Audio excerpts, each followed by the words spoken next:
Hello everyone, it's Mary. Welcome back to the channel. Very excited to bring this card to you today because it is a little bit different than something I've done before. First of all, these letters are ginormous, so I am very excited to find multiple ways to use them.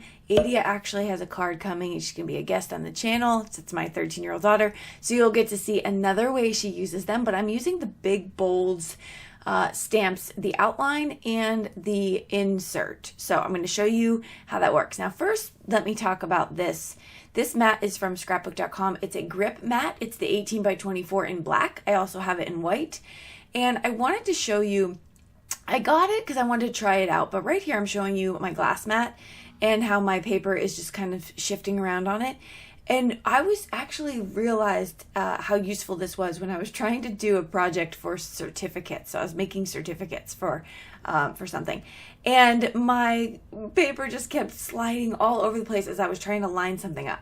So this grip mat is brilliant for that. I have to tell you though, it is the perfect amount of stick to hold your stuff.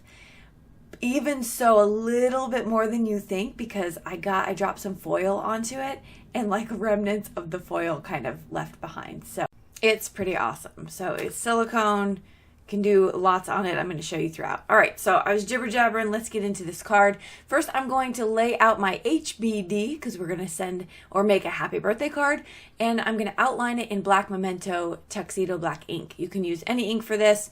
Not really going to be worrying about any type of technique to, blur it or make it bleed. So whichever ink you use is fine. I am going to stamp that out on an A2 size card, and then I'm going to put down my insert letters. So off camera, obviously, because my head was in the way, I had to get right on top of it and lay them out right in there, but it's very easy to see where they go inside the line. Or you can do the insert first and then outline after. Either way, they line up perfectly. So I'm going to get my Distress Oxide inks here, and I'm going to speed this whole process up, but I'm going to talk you through it. So I want to do it's not an ombre, it's more like a blend of a blue, purple into pink. And the way that I'm able to do this is I'm using a finger dauber brush. So I have 3 different ones for 3 of the colors, and I am going to, at first, I used direct ink pad to stamp with the blue, but then I went back with my finger dauber and I slowed that down a little bit to blend between the 2 colors. So I'm kind of going back and forth. Now this took quite a few times to get down the color that I wanted.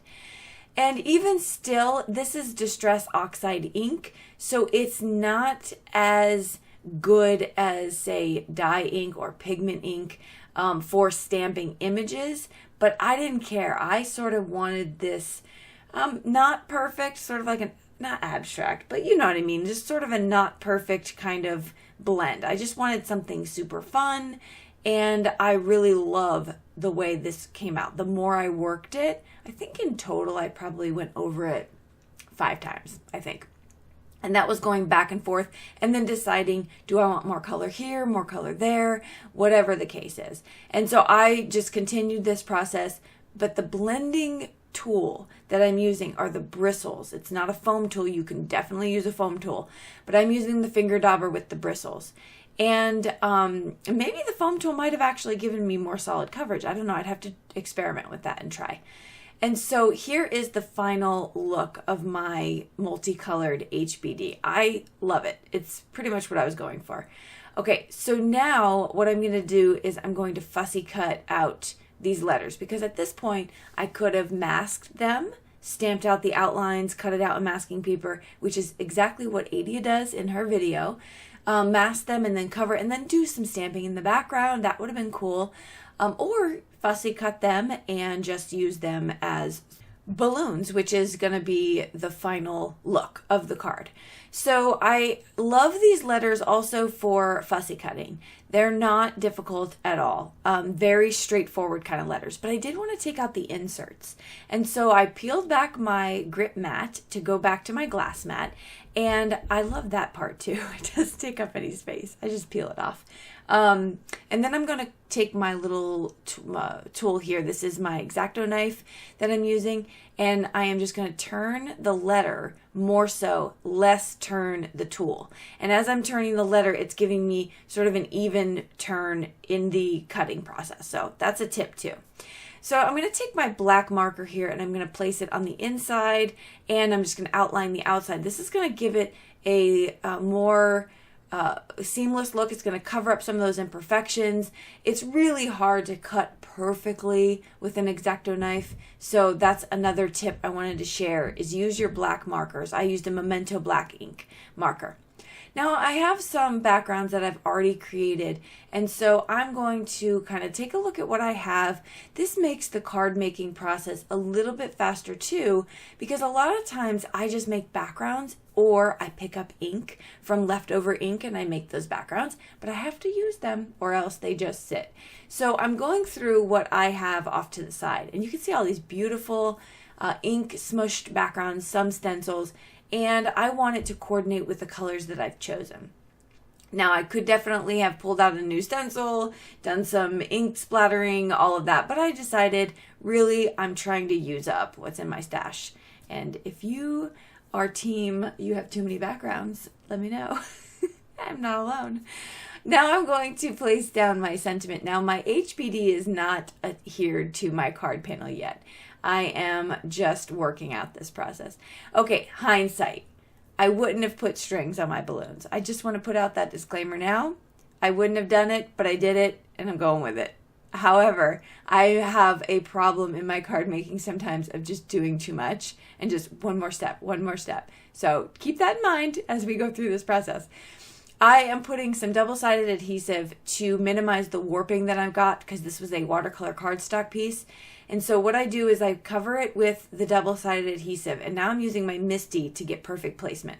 I pulled out the foam piece, and now I have this corner that I can perfectly place down both my card base and my panel, and it lines up perfectly. And when you're using double-sided adhesive, you want to try to minimize shifting as much as possible, because once it's down, it's down. There's no getting that up. Now here's a tip for when you want to put multiple letters or images together on a background. Adhere them together first. This way, when I have them all becoming one piece with my glue, by the way, that's the new Artiste glue from scrapbook.com. Highly recommend. It's almost, I don't know the chemical makeup, but it is working exactly like my Barely Art glue, and it's half the price.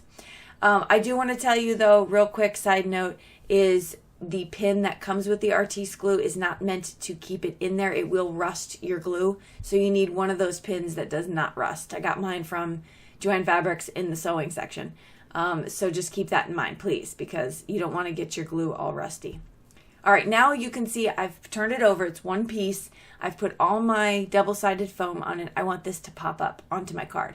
Cover as much of that as you can in the back so that you don't have any divots kind of like you sinking in on you. And so now I have this really super fun and whimsical HBD. Now I wanted to make them balloons, and that's what I said previous. But we'll come back to that. Okay, side note, another tip, pro tip. My scissors are sticking together like crazy because I have so much adhesive on them. So I am going to show you how to clean that off. Grab yourself an alcohol wipe, or even probably just plain alcohol in a cotton swab, and just scrub that stuff right off. Probably Goo Gone would work as well. That stuff is amazing. But I just had an alcohol pad next to me, so that worked perfect. My scissors are like new again, so I'm a happy camper. Okay, next tip and trick, hack, whatever you want to call it.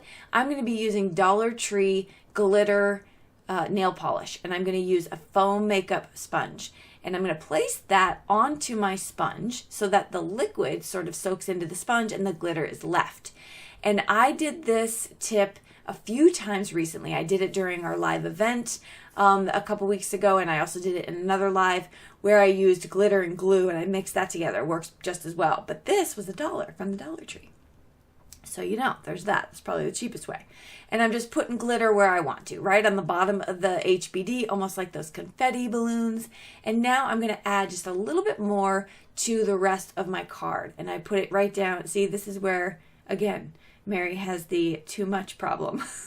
but I like this. This is great. Stop, Mary. Don't do anything else. Well, except this. We're going to add some glaze because they're balloons and I want them to look super, super shiny.